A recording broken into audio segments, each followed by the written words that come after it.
Finally, got the bloody thing running. You can probably see there, it's not fully assembled yet. We still haven't got the radiator, belt, and only coolant, that kind of stuff in. But I just wanted to get it running first to make sure that it was going to, before I went through and put all that stuff together. And then turned out we have some other problems and I had to pull it all back out. Also discovered that the earth lead on it is almost non-existent. It's about to break off.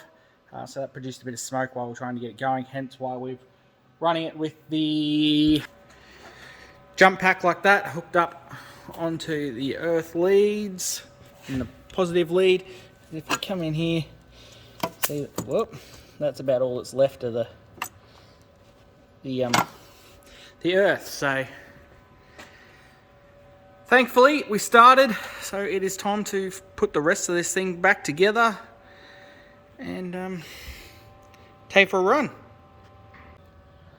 So I was going to put the belt on so we could refit the radiator and the fan, put some water in it so we could actually run it for a bit longer. Does need a new belt, but in the true Nissan or Navara fashion, especially these ZD30s, also on the patrols, we blew a tensioner.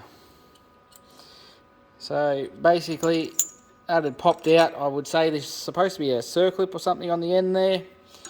It had popped up, went cockeyed, so it wouldn't go back in. And as soon as I pulled it apart, she just went boom.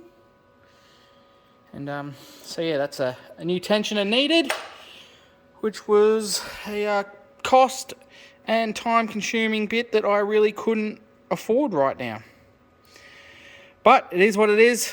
So we'll get that in and back to it once the parts arrive, I guess.